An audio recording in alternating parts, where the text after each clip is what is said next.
innovative plans to ensure that minorities, particularly the Muslim minority, they must have the first claim on our. Sonia Gandhi के इशारों पर चलने वाले मनमोहन सिंह का ये बयान तो आपको याद ही होगा, जब उन्होंने साल 2006 में कहा था कि देश की संपत्ति पर पहला हक अल्पसंख्यकों का है। लेकिन आज देश ये पूछना चाहता है कि देश के संसाधनों पर पहला हक आदिवासियों का क्यों नहीं? देश के संसाधनों पर पहला हक दलितों का क्यों नहीं? देश के संसाधनों पर पहला हक मजदूरों का क्यों नहीं?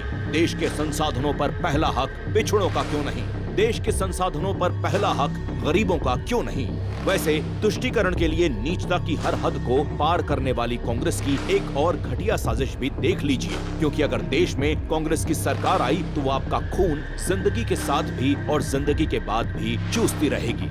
आप पूछेंगे कैसे? तो जवाब है कि मुगलों ने जजिया लगाया जिंदा भारतीयों पर, अंग्रेजों ने टैक्स लगाया जिंदा भारतीयों पर, लेकिन कांग्रेस एक कदम आगे बढ़कर भारतीयों से मौत के बाद भी टैक्स वसूलेगी। मरने के बाद आपकी 55% संपत्ति कांग्रेस की हो जाएगी। ये बात अब खुद राहुल गांधी के सलाहकार सैम पित्रोदा ने भी स्वीकार कर ली है। सैम पित्रोदा ने कहा कि कांग्रेस न केवल इनकम टैक्स बढ़ाने और संपत्ति जब्त करने की योजना बना रही है, बल्कि एक ऐसा कानून भी लाने की योजना बना रही है जिसके तहत मृत्यु के बाद आपकी आधी संपत्ति सरकार द्वारा जब्त कर ली जाएगी।